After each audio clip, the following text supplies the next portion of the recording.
And in a sense, what was always so important to me was I felt that I had missed out while I was at school, and I didn't want other kids to miss out. And if there was something I could do on Tomorrow's World to really make this amazing world of science and tech and the incredible people who work in it really come to life, then that was something that I wanted to do. Welcome to episode 1 of the 3rd season of Starts at the Top, our podcast about leadership, digital culture and change. I'm Paul Thomas. And I'm Zoe and Paul. Our podcast brings you interviews with leaders from the public, private and third sector who are using digital to navigate uncertainty and forge a path to the future. On today's episode, we're sharing our conversation with Maggie Philbin, OBE, who's CEO of TeenTech. We talk about Maggie's tech journey from the theatre to multicolour swap shop and Tomorrow's World. We delve into the great work of TeenTech, her charity working with young people and schools to inspire the innovators of the future. Before we get to Maggie's interview though, Paul, what's caught your eye in tech news this week? Well, over the last couple of weeks, there's been a number of reports coming out. One that we can share that I'm not going to go into in too much detail today, but we can share in the links around the use of digital across leadership teams, which I thought was really interesting. But the big one, the Digital 2021 report from Simon Kemp and Hootsuite is out. And I think reading through that, not the whole 300-page report, but some of the stuff in the executive summary and delving into the report in a bit more detail, there were a few things that I thought were significant that I thought would just be worth sharing. Some of the things that I pulled out were, many people connected to the internet for the first time, which really in 2020, which really sort of chimes with what we were hearing in some of the interviews that we did last year, that there was an opportunity for people to connect in ways that they hadn't done before. And obviously more people coming to the internet for the first time as they tried to deal with the impact of COVID-19. We've also invested more time in digital tools than ever before, both old and new. I mean, Zoom was founded 10 years ago, and the growth that platform has seen in the last 2 years alone is just absolutely astonishing. 500 million new users joined social media. The world now has 4.2 billion social media users. We spend more time on our phones than watching TV, which some of us do both at the same time. We're shopping more online. Online grocery orders are up 40%. 50% of internet users say they've ordered a takeaway online. Have you, Zoe? We have. Of course I have. Well, what do you take me for? We're buying differently. 7 out of 10 of us are using social media to research and buy the products and services that we buy. Not necessarily a trend away from using Google, but I think a recognition that social media has an increasingly important role to play. It's not going away. We're still having conversations about good use of social media, and it's going to play a more important role in helping us to decide where we spend, where we donate, and also with who. But then the flip side, I guess, 3.2 billion people still aren't connected. And there was a point made about women in developing nations still being very underrepresented when it comes to being online and access to online. So there's still sort of a big divide out there.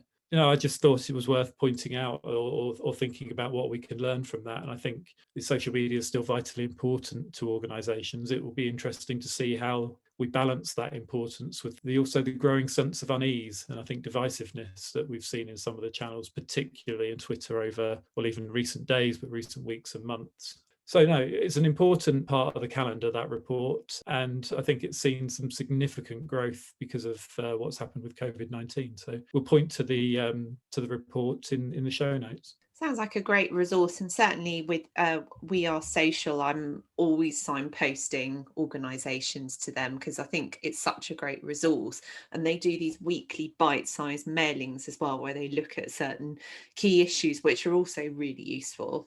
Yeah, perhaps we can share a link so people can easily sign up to that in the show notes as well. What else has caught your eye? We discussed this at the outset of recording, but Zoe and I are both obsessed by music and books, so I wondered whether we ought to include a sort of what is Zoe and Paul listening to and reading today. And did you want to go first, Zoe? Yeah, so there's a great book that I've been reading recently that I highly recommend. So it's called Humour, Seriously, Why Humour is a Superpower at Work and in Life by Jennifer Aker and Naomi Bagdonas. I hope I'm saying that correctly. Apologies if I'm not. But it's a fantastic, fantastic book by the two academics. They're very focused on things like organisational change and leadership. And it's a really smart book about how humour is a very underrated leadership tool and how to use it at work. And the whole hypothesis of it is start small, don't worry about having to be a stand-up comedian at your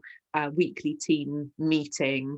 No one's expecting you to be Billy Crystal, but it's just about things like, could you make your out of office a little bit more humorous rather than just a very pedestrian, I'm not here today, I'll be back on Monday. It's things like that. I think it's about how to use humour as a tool to really create more rapport with people. And God knows we all need that at the moment, working remotely, and how to engage people, how to encourage them to be a bit more perhaps open and vulnerable. So it really made me rethink how to use humour in a work setting. And it's a very practical and also, as you might hope, a very funny book as well. Excellent. That's a good recommendation. I might have to seek it out. So we can expect your weekly stand-ups to get really funny. Probably not that funny because I'm a massive nerd, as you know, but I promise you right now, Paul, and you can hold me to account on this, I will make them a bit funnier. a bit funnier in inverted commas. I like that. Just as a complete aside, but sort of related to this, I wondered what you felt about one of the things I'm considering is a subscription to Blinkist. It's something that I think I trialed a while ago and never sort of really got to grips with. Do you know the app and do you use it? Have you used it in the past? Is this audiobooks? No. What Blinkist does is it does 15-minute reads or audio books or audio clips of the sort of the synopsis and the major learnings from business books. So you can get a download of in 20 minutes of what the major talking points of, for example, humour seriously, what the major points are, what are the major applications, some of the things that you can take away from that book and apply to your work today, almost without reading the book itself. Does that make sense? So yeah, I just wondered whether you'd ever used it, which obviously you haven't, and whether it was something I'm sort of looking at it and thinking, I can see the value of having a sort of a shortened version or an introduction to the book, and then going away and buying the book and going through it in great detail. But this idea that you can sort of hack through, I guess, use a cheat code to learn the basics of a business book without actually having read or held the physical book itself. I'm really torn about this, to be honest, because on the other hand, I don't have a great deal of attention, as you know, and we all busy. I'm busy, and something that saves time and just picks out bite-sized content is, in theory, really appealing. On the other hand, I don't sound like a complete Luddite, but I think half the pleasure is finding out the ideas for yourself, isn't it? Certainly, that's always been my experience of reading. It's a bit like I was talking to someone recently who said, I only ever listen to podcasts at 1.5 speed so I can get through them more quickly. And I'm just not sure, is that a way to live your life? Do we need to do everything in this incredibly compressed, bite-sized, high-speed way now? Is that what life is? I guess it's like, watching the trailer for a film and then watching the film itself. So, you could see it in that way. But it's, for me, it's a fairly expensive introduction or trailer to that book. So it's just balancing out, am I going to have time to sit down and read the book in its entirety? Possibly not. Could I sit down and read the pertinent sections if somebody pointed them out to me? Possibly. So it's just a sort of a balance, I guess. In terms of things that I'm reading, I have a book that I'm reading at the moment, but that's probably not as important as the one that's on my to read list, which is Clara and the Sun. And again, I'm going to stumble over this by Kazuo Ishiguro, and his first book since he was awarded the Nobel Peace Prize for literature in 2017. And this is about AI companions, and that's dear to my heart at the moment because one of the organisations I work with is a startup that is building artificial intelligence companions or conversational AI. And this is very, very much up our street. It's interesting because I challenged one of the founders of the business to read it so I could interview him and get a review, get his thoughts on it, separate science fiction from science fact, or science fact from science fiction. And he said that he downloaded it as an audio book, and I suggested to him that if he read it, if he let it play in double speed, then we could have the review quicker than if you listen to the whole thing at the right speed. So maybe there is a trend here in listening to things at double speed or even time and a half. One thing I recommend that you don't listen to at double speed is Jane Weaver's new album, Flock, which I'm playing to death at the moment. So not related to digital or tech in any way, shape or form. And actually, I've just bought it on vinyl. But my recommendation in terms of music is that one. So yeah, Jane Weaver, Flock, it only came out last week, I think, last Friday. But it is seriously good and has lots of earworms that sort of seep in and get under your skin. Oh, nice. Thanks, Paul. I'll have to check that out. And like everyone else in the entire world at the moment, I would like to recommend the Bicep album, Isles, which I think is just extraordinary, completely amazing. And they did a brilliant live stream on Dice the other week, which you can actually catch up with this weekend at the time of recording. So I'm looking forward to that as well. Just going back to your book recommendation, the Kazuo Ishiguro, there's a really brilliant book that I would also recommend that's kind of similar by Ian McEwan called Machines Like Me. It came out a couple of years ago and also really, really thought-provoking on what it's like to have a robot companion and some of the ethical issues that arise in terms of your relationship with that robot. So it'd be really interesting. I can't wait to read the Kazuo Ishiguro and see how it compares to the Ian McEwan. Yeah, it's a big topic, and actually it's one that we should cover. We have good connections in that world, so it would be one that would be interesting to cover. And also the role of companions in different contexts, in different the role of companion AI in business, for example, or in charities. We should do it. In fact, maybe we should get a robot on and interview them. Do you know any? No, and I'm not going to be rude enough about some of our past guests to suggest that we already have. No, we could definitely find one. We could try and do the company I'm working with, Alana. We could try and do an interview with Alana if you like. That would be quite a good one to try. Great. Bring on the robots. So without further ado, here is our interview with Maggie Philbin. We are absolutely delighted to welcome Maggie Philbin to the podcast today. She is the CEO and co-founder of TeenTech. She has worked for over 30 years as a science and technology reporter, from Tomorrow's World to Bang Goes the Theory. She has consistently worked to help improve diversity in science, technology and engineering, and she co-founded TeenTech in 2008. She is the chair of the UK Digital Skills Task Force, served on the STEM Commission for Haringey, and she's an honorary member of the Women's Engineering Society. Maggie, a huge, very warm welcome to Starts at the Top. Well, I'm very excited to be here and honoured. Well, thank you so much for coming along today. We're absolutely delighted to chat to you. I know that you're a hero to many of us who are working in tech, and as someone who's inspired so many others to work in this field, we'd love to hear where your journey with technology began. Yeah, it's quite interesting because if I think back to like my childhood and my dad was really quite interested in technology. So he had things which I know my friends were always really curious about, things like reel-to-reel tape recorders. And I was really interested in all of that. While I was at school, the word technology was never used in any shape or form. And so I don't think my love of tech was sown at school. But in between school and uni, I worked for a while at a theatre, and I worked as a stage electrician, and I also worked on sound. And strangely, at times I was given a ridiculous amount of responsibility, but it did mean that I had to learn very quickly.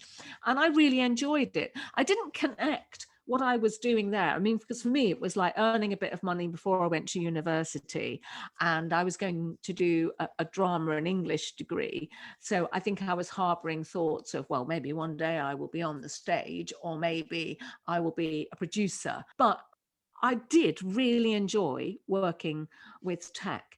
And then, later on, when in the days of, when I was fortunate enough to work on Saturday morning telly, and that gave me so much insight into the workings of television and how, all of our live pictures actually got on the air. And my role on Swap Shop, obviously involved filming as well as the live studios, but it also involved outside broadcasts. And I loved doing the outside broadcasts because to me, the feat of getting an image from some far-flung part of Europe in some instances, where you'd be standing in a snow-covered square in Denmark, all of these pictures and the sound, and then you had to be able to hear talk back with Noel in the studio. I mean, I just thought it was just remarkable. And I loved chatting to all of the people who work on OBs. So I think it was something that grew very organically. And it was obviously the most extraordinary opportunity and wonderful stroke of luck that a Tomorrow's World producer watched one of my outside broadcasts where I think I was explaining how a cotton mill worked. And he thought, oh, she's quite good at explaining things. Maybe she'd like to do a science program. And I know back in the day, producers could make those kind of decisions. So a few weeks later, I found myself doing a program that you won't remember, but was called The Show Me Show, which was like a very poppy Tomorrow's World. And then Tomorrow's World saw me do The Show Me Show. And then I started work on Tomorrow's World. And I always felt like I'd come home. I loved the opportunity to handle really exciting pieces of technology, often very much in their infancy, and talk to so many interesting people. And it was only then that, if I'm honest, I had any real sense of the breadth of what tech and the world of science and engineering and digital might actually mean. So I just feel I've just been on one very, very long university course, which has lasted over 30 years. And I feel immensely privileged.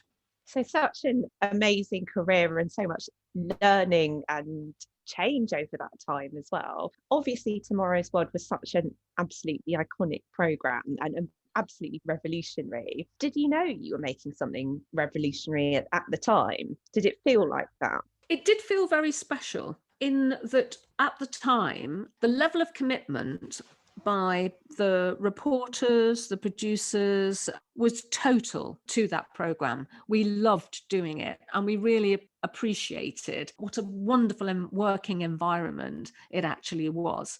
So in that sense, and we really cared about it. If something went slightly wrong in an item, which obviously was always the moment that people at home sat up and started to pay attention, we would pore over it the next day about why did that happen? Why didn't it work? What went wrong? So there was a sense at the time of it being, as I say, an incredibly special programme. But I think the thing that I had no concept of at the time was just how influential it was being. I did have a sense of the audience, because one of the things, having worked in children's for 4 years, quite a few of the people who used to watch me on Swap Shop started to watch Tomorrow's World because I was on it.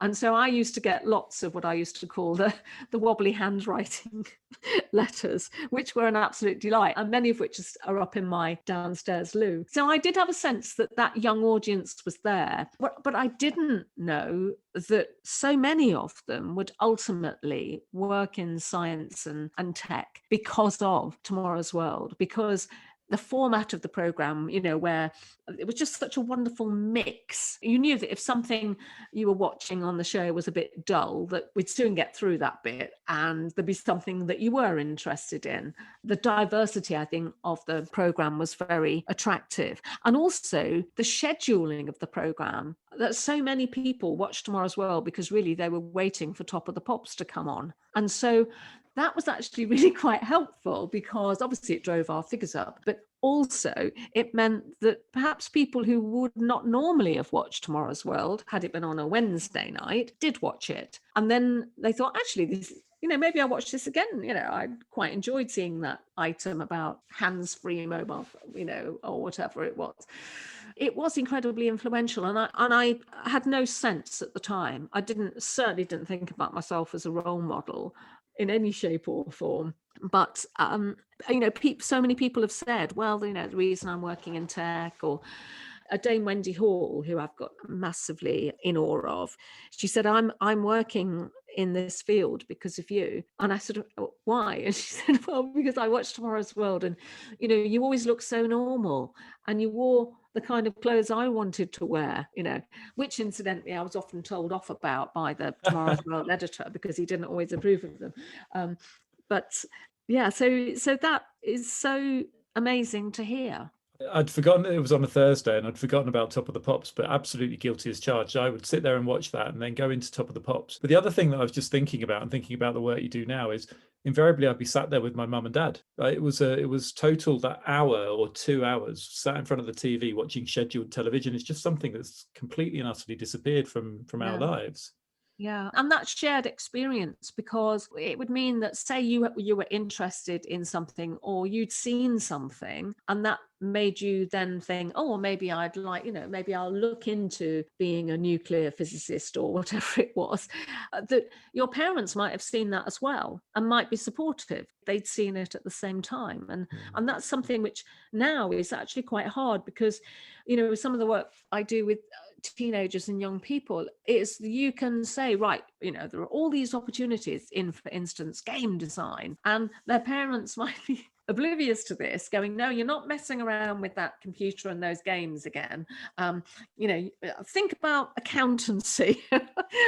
And so that is, the fact that it was something that the family watched. It was very, very different. And obviously there were only, or when I joined Tomorrow's World, there were only 3 channels. I'm trying to think, there were 3 channels when I first started in telly. Yeah, you had no choice. So it's really funny. You must have seen my notes, because I've written down here, but I've written this down about an hour ago. We've been going on walks around the block every single morning with our kids to just start the day off on the right foot, literally. They're 8 and 12, 9 and 12. Oh my God, I get fired. They're 9 and 12. And one of the reasons we walk around the block is to keep them active. And they're both really sporty, and they're missing their sport at the moment. So it's one way to keep them active. And I just keep saying to them, having worked for a firm of accountants, I keep saying to them, you need to keep doing this. You need to keep the exercise up. You need to keep doing your athletics, or you'll become an accountant. That's become my threat to them on a daily basis. But it's interesting just thinking about exactly that conversation. I'd also written down that the careers advice that I'd been given over the course of my school career, certainly in the 90s, was all geared towards academic qualifications and things like that, not things that I love. And I grew up with computer games. My kids are growing up with computer games, and you're absolutely right. That industry has so many opportunities within it, so many, from script writing to acting to the coding to the box design. It goes on and on and on and on. All of these things that are completely and utterly wide open to them. And that was going to be my sort of main question is how do you sort of make, or how do you help kids see all that and not get directed down the natural paths that education often leads them down?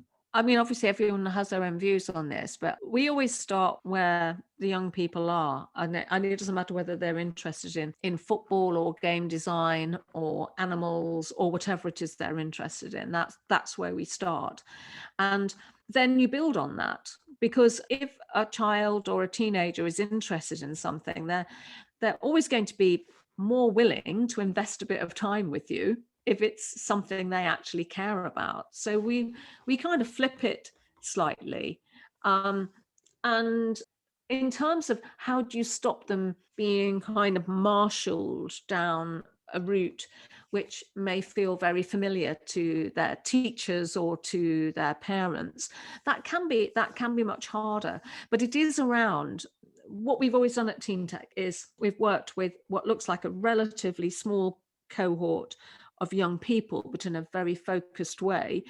And where we have the best success is where we get a teacher buy-in And then the teacher starts to really see and understand what all of those different opportunities might be. And then the teacher is able to start embedding examples into what they're talking about in the classroom, which immediately makes their lessons better because they're much more relevant.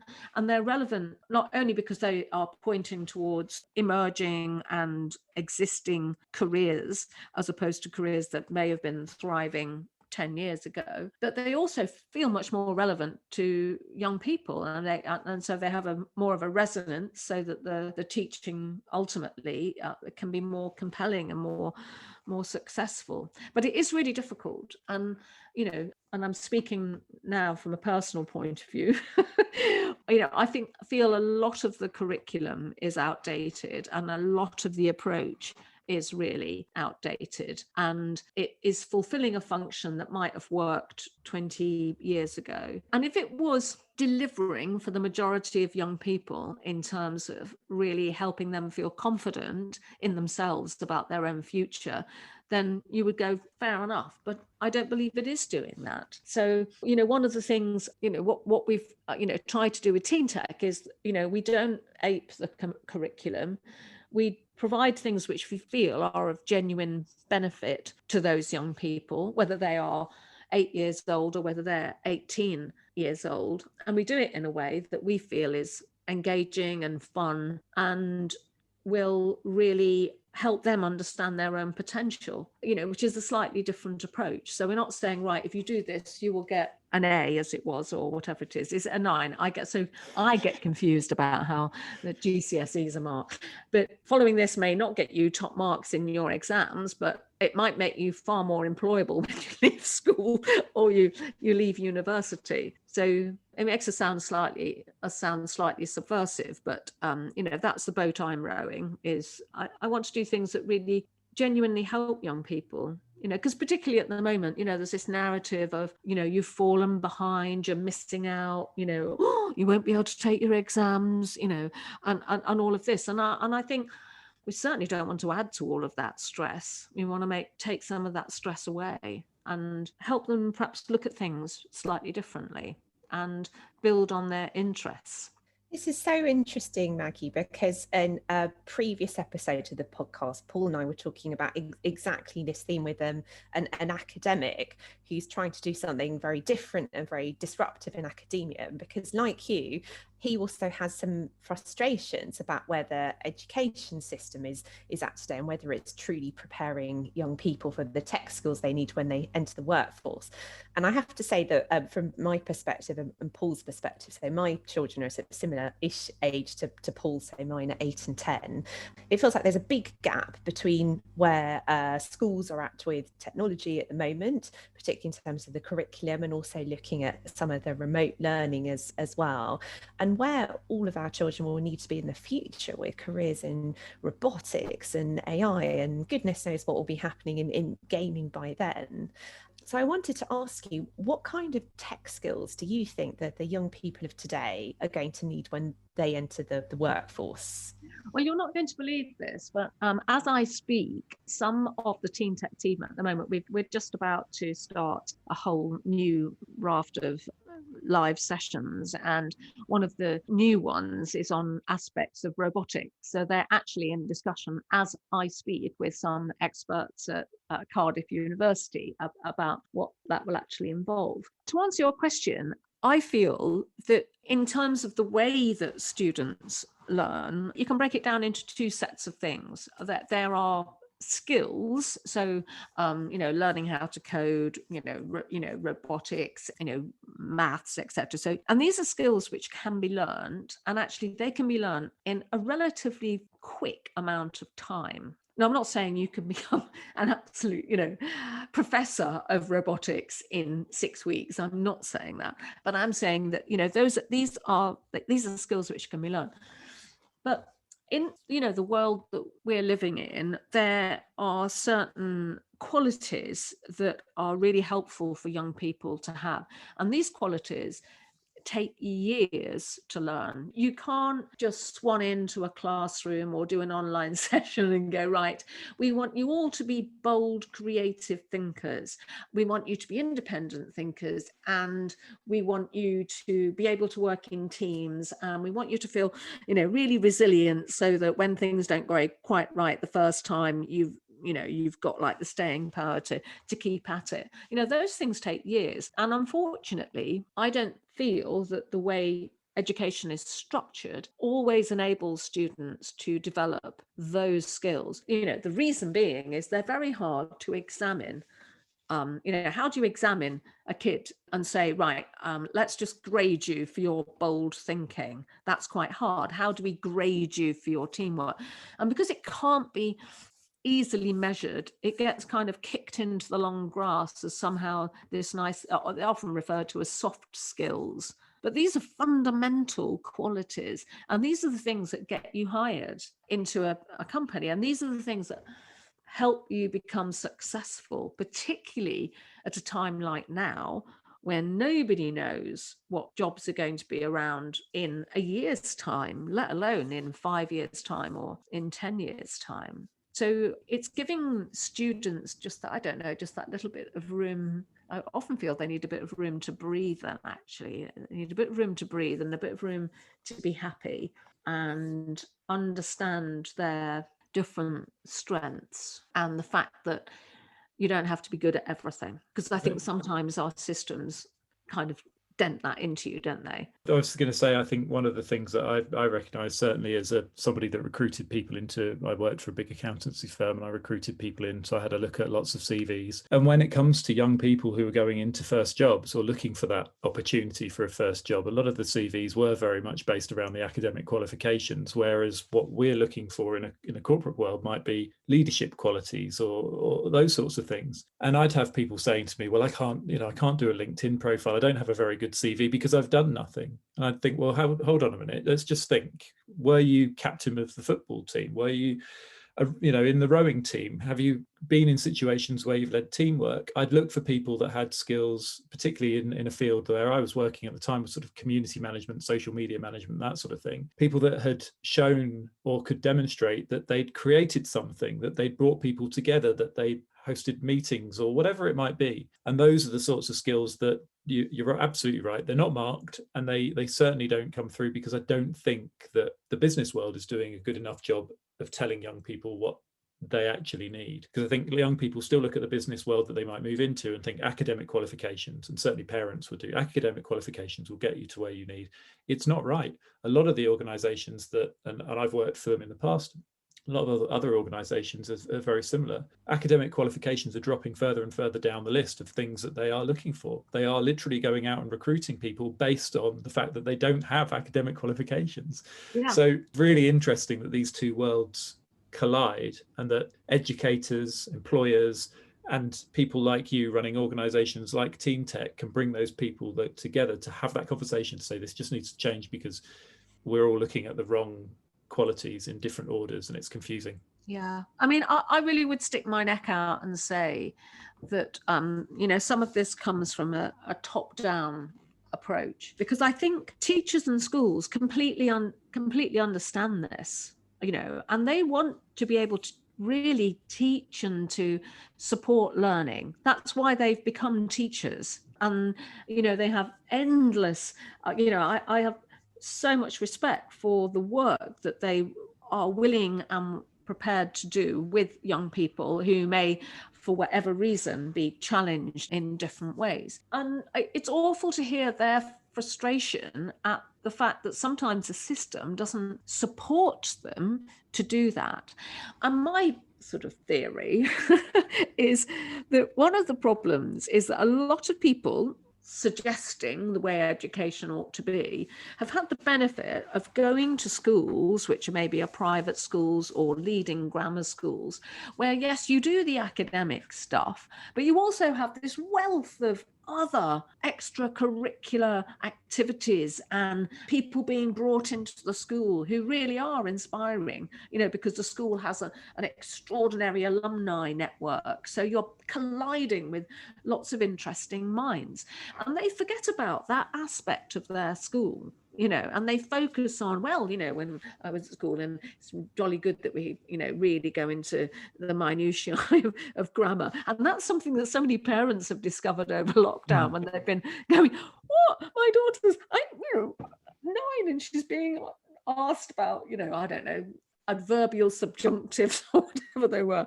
And it is just quite crazy because unfortunately, for many schools, they do not have the time or the resources to do all of that lovely other stuff. And it's the lovely other stuff which has given those politicians the ability to succeed. It hasn't been them following a very tightly controlled academic curriculum. And I'm quite an academic person, so I'm not knocking academia. I'm just saying that more holistic approach to education is actually very important for young people. And sometimes I do feel like I'm banging my head against a brick wall because, as you say, employers get it, teachers get it, the kids certainly get it because they come to life when they're given these opportunities. I agree. I love the school that my kids go to, but I absolutely think, as you say, that the priority for our children has got to be about nurturing that curiosity and that lateral thinking and that problem solving and that emotional intelligence.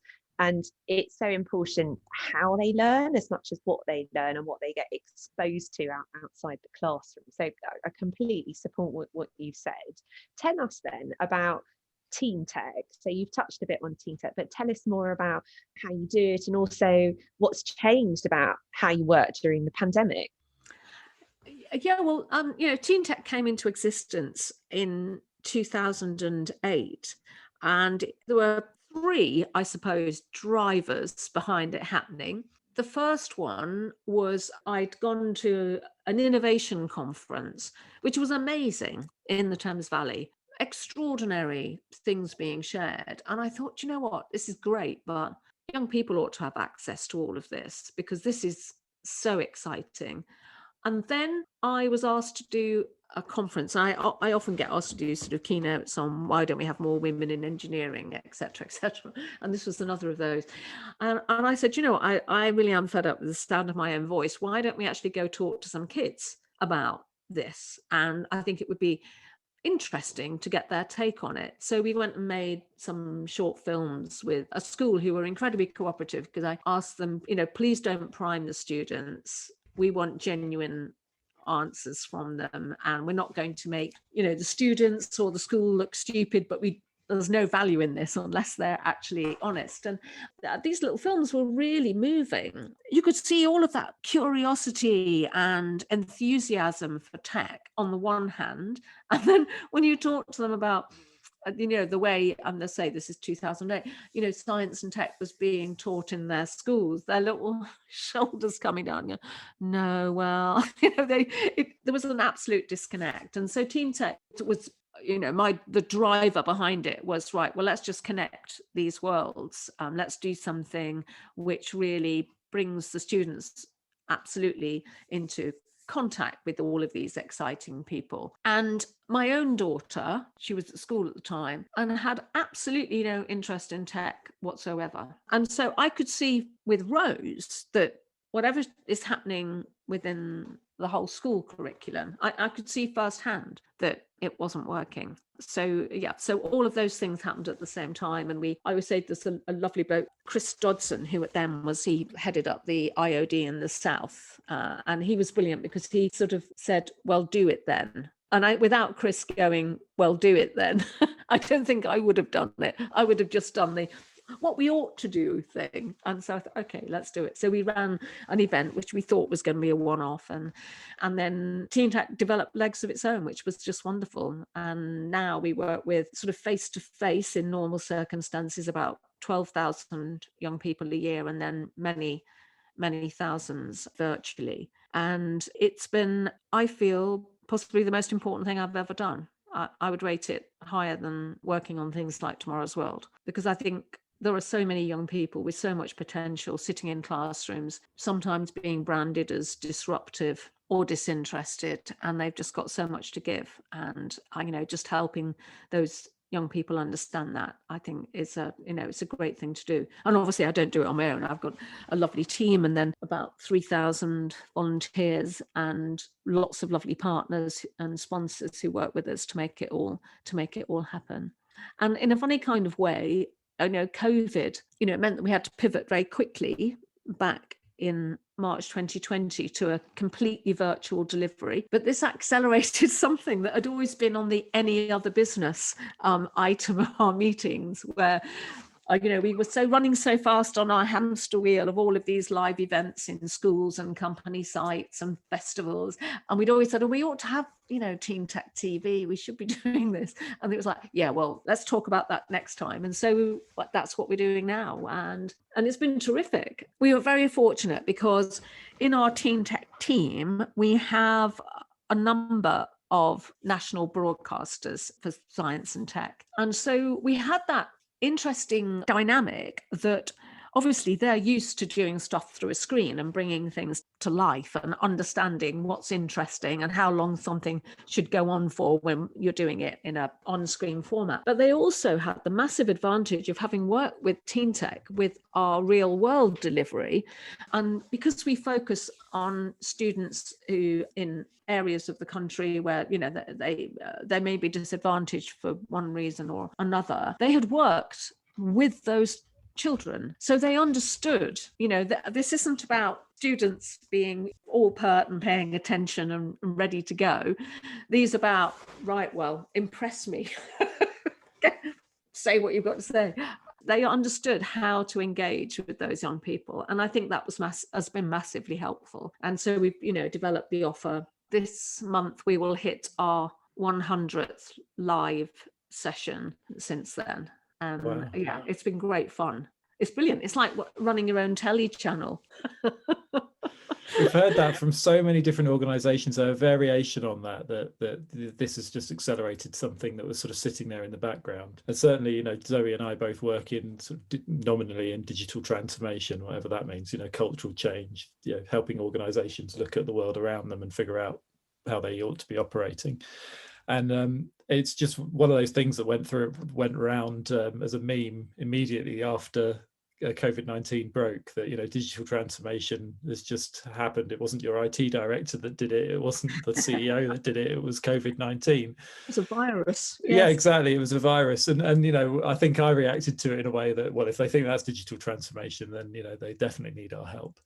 But I think what you've said is absolutely true. So many organizations of different types and sizes looking at what they do from a digital perspective and having to reinvent, even down to all sorts of different things. But if you even look at things like cinemas and theatres and all sorts of different organizations that have just had to accelerate something that was sort of nodding away in the background and sort of not getting looked at. So it's really interesting. There was something else as well, though, for us, because one of the reasons that we'd always done some virtual delivery, but one of the reasons previously we hadn't gone as big on it as you might have expected us to was we were really mindful of the young people we most wanted to reach, who were disadvantaged, and the schools who we most wanted to help, who didn't have perhaps the level of technical expertise or access to devices, etc., etc. We're always really mindful of that. But the thing that COVID has done is it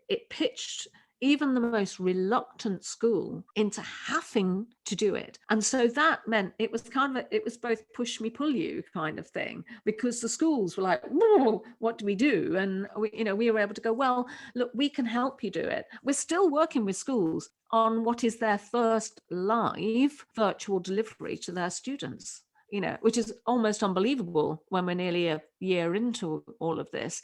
But certainly there were many, many schools who we know that had we created this whole virtual delivery platform, would not have engaged with it. Yeah, so it was the right time. And it ends up being a hybrid model, which is what most of us are going to fall back into anyway. If you think about business, we're not getting back into the office anytime soon. So a mixture of office work, homework, all those things are going to start to bleed in.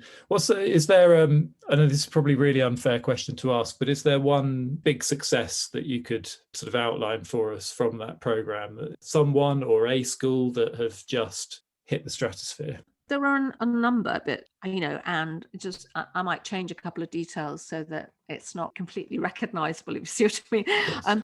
We picked the subjects and the approach very carefully. And one of the most satisfying things has been seeing students who teachers tell us have had issues at school in terms of any kind of willingness to engage in what's happening in the classroom, become really enthusiastic and really want to deliver and work on a particular project. And a couple of weeks ago, we had, it was a game design session, and it's just so lovely because the students update us on their progress and they send across all of the things that they're making, and just so imaginative. And anyway, the school wanted us to choose one particular project as the most outstanding project, which is not something we would normally do. Anyway, much deliberation amongst the game designers and all the rest of it, and then they chose this project that this student had done. Put it this way, the teacher went outside the school gates, another teacher sent an email, ran outside the school gates to let this student's mum know about this success, and she just burst into tears because of the kind of previous history. So it's things like that which make it all worthwhile. It's those students who, the teachers say this could be the turning point, and that's what we want to do. It's great for, the students who, the shiny students, and, it's great that they have an outlet for their creativity and they can go steps further, and that's obviously wonderful as well. From a personal point of view, that moment where some child realizes, actually, I hadn't thought about myself as being a success, but maybe I am, is quite a special moment, because I can remember that moment when it happened to me. And I think maybe that's why I identify with those kids so much. I remember, and there'll be so many people who can do this, I remember a teacher pulling me over and saying, you know what, it was a French teacher saying, I don't understand why you always just fail French, which I had.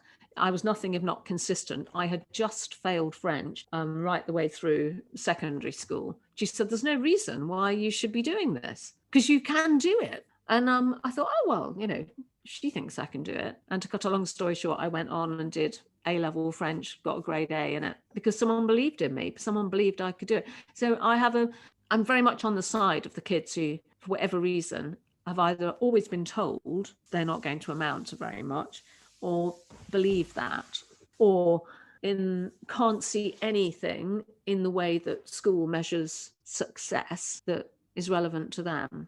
And so I like to bat off their wicket, if you see what I mean. Yeah, that's such a brilliant thing to do, and it sounds like you, through TeenTech, are giving these children some much needed support and also expanding their horizons. If we could talk about some of the fantastic work that you've done in diversity, because I know you've done some brilliant pioneering work in that area, particularly around the STEM agenda, and thinking about your career and the boundaries you have had to break as a sort of pioneering woman in tech. Were there challenges that you faced along the way? Yeah, no, absolutely. Some of the challenges were sort of self-inflicted, if you see what I mean, in a funny kind of way. So, when I first started working telly, I always felt like the student was been incredibly lucky and got this amazing job, which actually was a pretty apt description. That was what I was. But I always felt like that. I was always waiting for the tap on the shoulder. So I'd had 4 years of learning, my craft, if you like, with Swap Shop. And then when I started on Tomorrow's World, I actually hesitated after I was off. When I was offered Tomorrow's World, I didn't accept immediately because I was so concerned that I wasn't a scientist. And I was just really aware of what the road that I might have to go along. I wasn't worried about the work that I would have to do. I wasn't worried about the kind of input I would have to make. I was aware it could be a rocky road. And certainly for the first year that I did Tomorrow's World, I was so grateful for the support that I got from my boss while I learnt the ropes. And also while I made Tomorrow's World, which was initially, I was a round peg in a square hole, but I made the hole a lot rounder. And in a sense, what was always so important to me was I felt that I had missed out while I was at school, and I didn't want other kids to miss out. And if there was something I could do on Tomorrow's World to really make this amazing world of science and tech and the incredible people who work in it really come to life, then that was something that I wanted to do. I wanted people to feel part of a world that perhaps while I was at school had felt like it wasn't something that was for me. However, one of the things that I think I was very lucky about was that joining Tomorrow's World at the time that I joined the program, and also joining it with the experience that I'd had, because my experience in children's was working with some amazing women-led BBC Children's. There was an incredible person, Monica Sim at the time, who was head honcho, Rosemary Gill, who was this extraordinary creative force behind, who invented the whole concept of Saturday mornings. And they were amazing women. So that was my first job. So I was working with great women. So I went into Tomorrow's World, and when I joined that program, I joined it, obviously Judith Ham was there, and there were a sea of really bright, a pussycat. I know it's a podcast, but I have just seen your wonderful cat. You've got to tell me what your cat's called now, just to make sense of what I'm saying. I've distracted you now. His name's Prince, and he acts like a king. Absolutely. Yeah, he was just like making his move. Yeah. And there were great female producers, researchers. The deputy editor was female, and that was a really terrific and supportive environment. But it hadn't always been like that. And if you look back at the Tomorrow's Worlds of the 1960s, that blokey kind of approach shines through. And that's because it was a program presented by blokes, produced by blokes, edited by blokes, and it had a very different feel. So I do think I was just incredibly fortunate. And of course, I just thought the whole working world was like that, which of course it isn't. I feel I was very, very fortunate, so coming back to that first year on Tomorrow's World, I think I owe the editor at the time, David Philbin, who gave me that opportunity, was also very wise, because during that first year, I was still doing Saturday morning telly. I was doing Radio 1. I was also flying out and doing bits for the holiday program or whatever it was called. And he sort of took me into his office one day and he said, listen, what you absolutely need to decide is what you are. He said, I think it would be so much more helpful for you if you did that. And it's quite interesting, because that wouldn't happen now, because people do all sorts of different roles on the telly. But at the time, that was very wise advice. And it was hard to make that. Well, the decision wasn't hard. I knew I wanted Tomorrow's World. It was absolutely what I wanted to do. It was hard saying goodbye to the other things, but it definitely enabled me to focus, and ultimately was one of those little life-changing, a little decision that had massive impact. So I was very grateful to that. And then I think maybe if there was another hiccup along the way, is how it was definitely quite hard for me, once I had a young baby, and, trying to juggle what were rather at times inflexible demands at that time, led to me deciding to leave the program. And that actually, it broke my heart, but I wasn't prepared to compromise what I felt my daughter needed at the time. And again, the world has changed, and there is much more thought given to how you might support someone when they first have a child, whether it's a bloke or whether it's a woman. That's really, it's an important time, and it does change your life. And it's crazy to pretend it doesn't change your life. It's one of the biggest things I feel that companies can do, because if you invest so much in a person, don't make it hard for them by trying to make them work in exactly the same way that they might have worked before, because they can still be of massive, if not more value, if you're just a little bit more creative in how you support people at the right time. I think that's exactly right. And in fact, one of the reasons I've been working for myself for the last 8 years is because I've got young children, and I didn't want to justify having to go to their nativity play or to go to their parents' evening. I think we've got to give parents and everyone else who's got caring responsibilities a bit more trust and a bit more leeway as employers. And that's what I try and give to my team. I know, Maggie, you're a very busy woman. I've got a question here that we've had from Twitter, which is very relevant to what we were just talking about. And this is from Peter Lane. He says, does Maggie believe there are enough science and technology broadcasts aimed at young people, teenagers, and those with no science background? And Peter's also said that he found Tomorrow's World was the most accessible programme for him. So we'd love to hear your thoughts on that. Very interesting question, because I'm sure if you did an analysis of how many shows there are on telly which in one way or another talk about science and tech, there's probably far more now. But the issue is they're not going out at prime time. They're tucked away. And as we say, we no longer have the luxury of a curated schedule. We make up our own schedules. So it's very easy to miss things or think, oh, I wouldn't be interested in that. And you don't ever know what it's about. I think that there absolutely is room for a program like Tomorrow's World, but the reason Tomorrow's World was so influential, and I feel obviously slightly biased here, and so good, was the fact it was on 40 weeks a year. It was on at the same time, and as I say, it was in a scheduled position, which meant, I always say that it's the same thing with any kind of our outreach activity. We never believe in anything which is just a one-off event.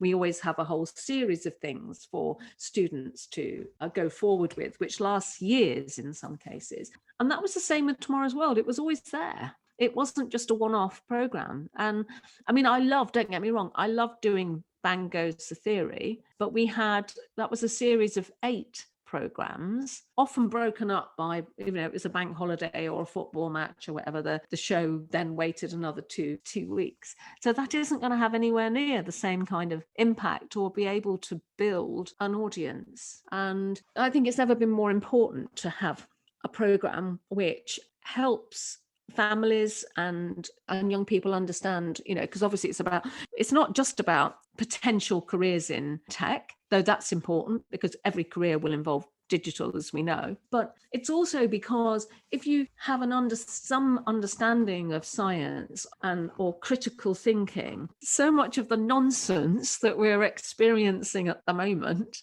wouldn't be happening. Dr. Zond and Dr. Yeah, I know what you mean. Yeah, Dr. Chris is really, I think it's so clever the way it talks to kids about STEM. God, what's it called? I should know. It's Operation Ouch. I think it's brilliant. But something that's aimed at adults as much as children. I can't think of anything like that. No, there's a few bits and pieces that have sort of come through on Netflix, but again, you have to seek it out, and you're not likely to do that if Netflix is sort of forever throwing drama. Yeah, maybe there's room for Tomorrow's World to come back. Yeah, it could be. Fill a gap in the market. And Top of the Pops. Yes. Thank you for listening to episode 1 of season 3. We'll be back next week with another episode. As usual, please send us your feedback. We'd love to hear about anything that you feel that you will do differently after hearing from any of our speakers from the series. You can share your plans, ideas or questions with us on Twitter.